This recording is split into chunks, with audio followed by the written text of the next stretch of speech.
The Mage's Path, Book 1, The Incident. Paris Yillik drew his fur cloak tighter around himself, trying to fight off the cold. The worst of winter had passed, and most of the farmers were starting to talk about planting season. The snow hadn't entirely receded yet, and many a morning Paris woke up to the dirt roads slick with ice. Back home in Saining, Paris had worked on his father's farm. After his father never returned from a hunting trip into the nearby mountains, his mother started working for the innkeeper, and Paris moved up north to Nelbit, where he was offered a job as the blacksmith's assistant. Not to be confused with the blacksmith's apprentice.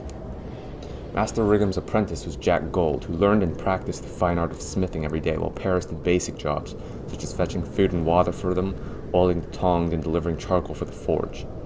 Paris would never be a mastersmith, but he supposed he was alright with his lot. The towns near Nelbit either lacked their own blacksmith or only had amateur metalworkers, so people came to Righam for their most important jobs. This meant Righam made a lot of money, which meant Paris made a decent living as well. Paris was particularly sore today, as Righam had imported a new workbench, and Paris had spent all day hauling the pieces to where Righam wanted it and constructing the workbench.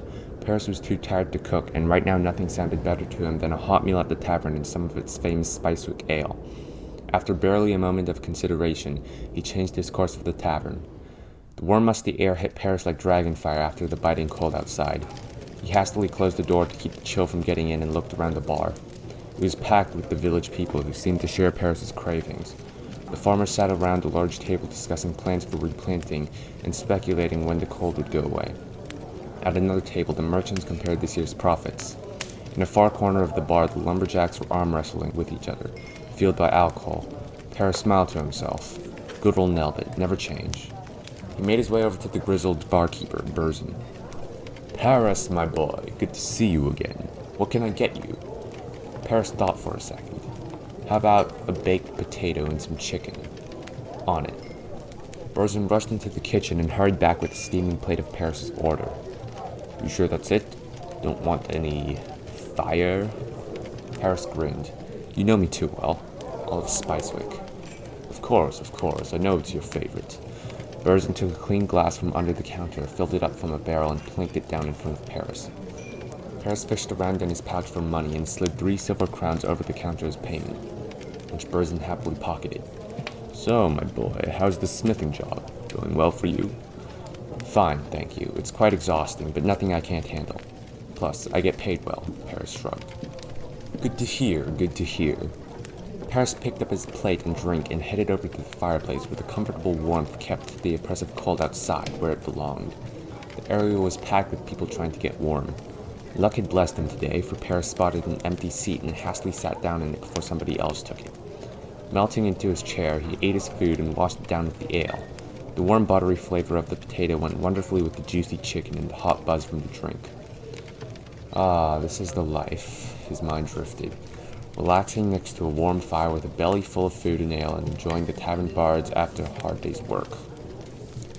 Paris's comfort did not last long. A smack in the back of the head snapped him out of his daze. Oi! What was that for? He turned around to see a big man towering over him. You're sitting in my seat, the man growled. Paris recognized the man's smell and appearance as that of someone who had too much to drink. I'm sitting here, not you. The seat was empty when I came here. I got here way before you. I just got to relieve myself outside. Give me my chair back. Paris sighed and shook his head, turning back around and emptying his glass. The man didn't like being ignored and pushed Paris out of the chair. He sprawled onto the dirty wooden floor while the man rested his large body in the now empty seat. Get out of my chair, Paris ordered. Unfazed by Paris's glare, the man laughed. What are you gonna do, hit me? Paris raised his foot and tipped the chair over, causing the man to fall backwards. He roared and scrambled to his feet. Oh, you're gonna regret that, you little runt. I'm not afraid of a drunken swine like you. Fight, the other tavern-goers chanted. The big man swung at Paris, but his several years working as Master Righam's assistant, hauling fuel and running back and forth fetching tools, had made him fast and strong. Paris ducked and landed a punch in the man's abdomen, winding him.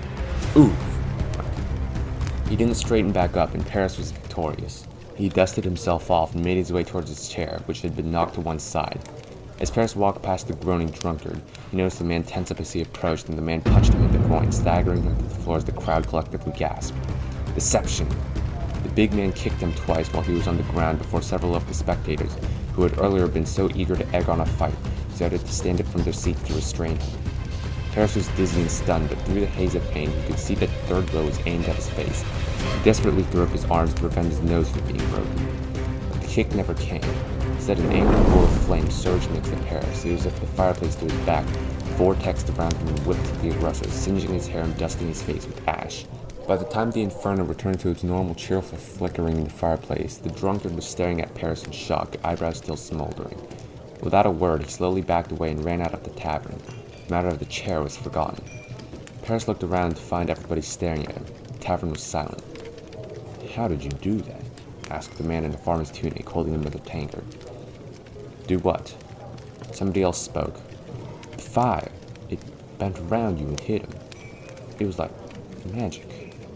The word magic kicked off a thunderstorm of muttering in the tavern. Paris knew just as well as anyone that mages weren't tolerated in their province of Hailwind. As far as the rest of the people of Hailwind were concerned, magic could stay out west in Silurin with the elves. "I'm sure it was just a strong gust of wind," Paris explained. "I mean, you all know I'm not a mage, right? That's ridiculous. I'm just a blacksmith's assistant. I've never even seen a mage before." "Convenient gust of wind, that's all," Burzin said, eager to get the drink flowing in his tavern again. "Just some wind, nothing to get worked up about," somebody else agreed. With some muttering, everybody returned to socializing over the food and tankards. Paris sighed, unsure of what just happened. He didn't believe a mere gust of wind could do such a thing to a fireplace indoors, and he was quite aware nobody else really believed it either. A woman made her way through the crowd to Paris, who recognized her as Garl Mila. She was healthy and strong, but bore a thin layer of age. Her hair had developed gray streaks, and her skin wasn't quite as smooth anymore. Paris didn't know her very well. He only faintly recalled that she was a veteran of the Crown War. "Up you go, Paris." She helped him to his feet. "I think you should head home. Now." Paris nodded his head in agreement and tried to exit the tavern as inconspicuously as possible, but his effort was in vain. As he walked out of the door into the cold evening, he could feel the villager's eyes drilling a burning hole into his back. To be continued in Book 2.